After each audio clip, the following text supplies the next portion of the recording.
இன்னைக்கு நாம் தேம்பாவணி, கலிங்கத்து பரணி, சீராபுராணம் அப்படின்ற 3 டாப்பிக்லேருந்து ப்ரீவியஸ் இயரில் 2014 2016லேருந்து 2023 வரைக்குமே என்னென்ன கொஷின்லாம் டிஎன்பிஎஸ்சியில் கேட்டிருக்காங்க அப்படின்னு தான் நம்ம அங்கே பார்க்க போகிறோம்.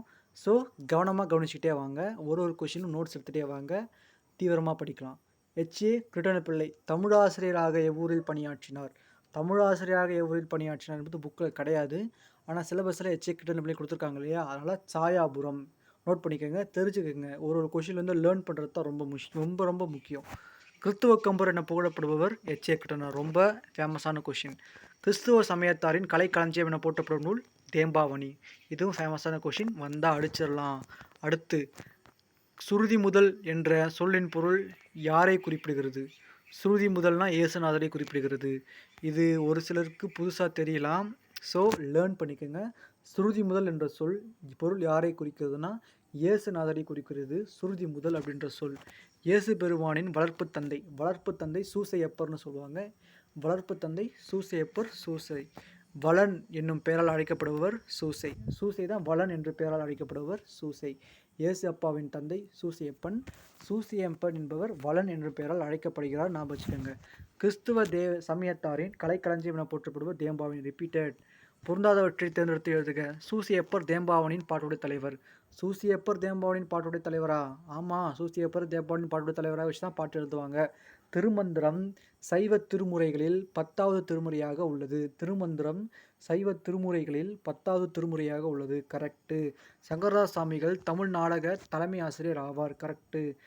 மதங்க சூளாமணியை இயற்றியவர் மறைமலையடிகள். தப்பு. மதங்க சூளாமணியை இயற்றியவர் யாருன்னு தெரியவில்லைன்னு தான் சொல்லிட்டு இருக்காங்க. மதங்க சூளாமணியை இயற்றியவர் மறைமலையடிகள் கிடையாது. மறைமலையடிகள் என்னென்ன நூல்களை இயற்றியிருக்காருன்னு கீழே கமெண்ட் பண்ணுங்க. சூசையப்பர் தான் தேம்பாவணியின் பாட்டுடை தலைவர். கரெக்டு. திருமந்திரம் சைவ திருமுறைகளில் 10வது திருமுறை. கரெக்டு. சங்கரதாஸ் சுவாமிகள் தமிழ் நாடக தலைமை ஆசிரியர். ஆமாம். தமிழ் நாடக கலையின் தந்தை அப்படின்னு பம்பல் கே சம்பந்தனர் அப்படின்னு சொல்லுவாங்க. தமிழ் நாடக தலைமை ஆசிரியர் யாருன்னா சங்கரதாஸ் சுவாமிகள். ஸோ டிஃப்ரென்ஸை கொஷின் படிக்கும் போதே ஒரு அனலைஸ் பண்ணுங்கள், ரொம்ப யூஸ்ஃபுல்லாக இருக்கும். அடுத்து, பகைவனிடமும் அன்பு காட்டும் என சொல்கிற நூல் பைபிள். பகைவன் கூட அன்பு காட்டணும் அப்படின்னு சொல்லிட்டு பைபிள் தான் சொல்லியிருக்குது. தேம்பாவணி எத்தனை காண்டங்களை கொண்டது? 3 காண்டங்கள். இதுக்கு முன்னாடி பார்த்த திருவிளையாடற் புராணம் சொன்ன பரஞ்சோதி முனிவரால் எழுதிய திருவிளையாடற் புராணமும் 3 காண்டம் தான். தேம்பாவணியும் 3 காண்டம் தான். தேம்பாவணி என்பது ஒரு கிறித்துவ காப்பியம். கரெக்டு. ரட்சண்ய யாத்திரிகம் என்பதும் இறைவனை நோக்கி செலுத்தும் பயணம் தான் ரட்சண்ய யாத்திரிகம். ரட்சண்ய யாத்திரிகம் என்பதன் பொருள் இறைவனின் பயணம் கிடையாது, அடியார்களின் பயணம் கிடையாது, கிறித்துவத்தை நோக்கிய பயணம். இந்த 2 தான் கொஞ்சம் கன்ஃபியூஸாக இருந்திருக்கும். இறைவனை நோக்கி செல்லும் பயணம் தான் சரியான ஆன்சர். கிறித்துவ கம்பர் என்றழைக்கப்பட்டவர் HA கிருட்டணப்பிள்ளை. ரட்சண யாத்திரிகம் என்பதன் பொருள் இறைவனை நோக்கி செல்லும் பயணம். Repeated question. ரட்சண்ய யாத்திரிகம் இறைவனை நோக்கி செல்லும் பயணம் ரட்சண்ய யாத்திரிகம். ஸோ கவனமாக கவனிக்கணும். அடுத்து, கல் மனத்தையும் கரையச் செய்யும் பக்தி பாடல்களின் தொகுப்பு என அழைக்கப்படுகிறது ரட்சண யாத்திரிகம். இறைவனை நோக்கி பாடப்படும் நூலான ரட்சண யாத்திரிகம் தான் கல் மனத்தையும் கரையச் செய்யும் பக்தி பாடல்களின் தொகுப்பு என அழைக்கப்படுகிறது. வீரமாமுனிவர் இயற்றிய நூல் தேம்பாவணி. தேம்பாவணியை இயற்றியவர் வீரமாமுனிவர். தேம்பாவணியை இயற்றியவர் வீரமாமுனிவர். ரட்சண யாத்திரிகத்தை இயற்றியவர் HA கிருட்டணனார். ரட்சண யாத்திரிகம்னா என்னன்னு பார்த்தோம். தன் மனத்தை கரைய செய்யும் பக்தி பாடல்களின் தொகுப்பு தான் ரட்சண யாத்திரிகம். ஸோ இதிலிருந்து நீங்கள் ஒரு லேர்ன் பண்ணிவிட்டு அதை நோட்ஸ் எடுத்து கற்றுக்குங்க. சீராபுராணம் உமரப்புரவர் எது? சீராபுராணத்தில் என்னென்ன கொஷின் எடுத்துருக்காங்கன்னு பார்க்கலாம். போற்றி திருவகவல் HA கிருட்டணப்பிள்ளை எழுதியது. பரமார்த்த குருகதை என்பது வீரமாமுனிவர் எழுதிய ஒரு கதை. முதுமொழிக்கலை. இந்த பரமார்த்த முதுகதை ரொம்ப காமெடியாக இருக்கும், வாய்ப்பு இருந்தால் இந்த நூலை படித்து பாருங்கள். முதுமொழி மாலை என்ற நூலை எழுதியவர் உமரப்புலவர். பெண்மதி மாலை என்னும் நூலை எழுதியவர் வேதநாயகம் பிள்ளை. முதுமொழி மாலை உமரப்புலவர். பெண்மதி மாலை என்னும் நூலை எழுதியவர் வேதநாயகம் பிள்ளை. பெண்மதி மாலை லேர்ன் பண்ணுங்கள். உமரப்புலவர் என்ன எழுதினாருன்னு லேர்ன் பண்ணுங்கள். அப்போ முதுமொழி மாலை அப்படின்றது உமரப்புலவர் எழுதியிருக்காரு. உமரப்புலவர் எழுதிய வேறு நூல் முதுமொழி மாலை. உமரப்புலவர்னு ஒரு டாபிக் எடுத்தால் அவர் என்னென்ன நூல்களாக எழுதியிருக்காருன்னு மனக்கண்ணில் அப்படியே ஓட விடுங்க. அப்போ தான் எக்ஸாமில் அது கை கொடுக்கும். உமரப்புலவரின் காலம் 17ஆம் நூற்றாண்டில். உமரப்புலவரின் காலம் 17ஆம் நூற்றாண்டு. உமர் கய்யாம் 11ஆம் நூற்றாண்டில் வாழ்ந்த டேஷ் கவிஞர், பாரசீக கவிஞர். உமர் கய்யாம் பேரில் தெரியுதில்ல, இவர் ஒரு பாரசீக கவிஞர், பெர்ஷிய கவிஞர் தான் உமர் கய்யாம். உமர் புலவர் யாருடைய வேண்டுகோளின்படி சீராபுராணத்தை எழுதத் தொடங்கினார்? அப்துல் காதிர் மரக்காயர். அப்துல் காதிர் மரக்காயர் வேண்டுகோளின்படி சீராபுராணத்தை எழுதியிருக்கார்.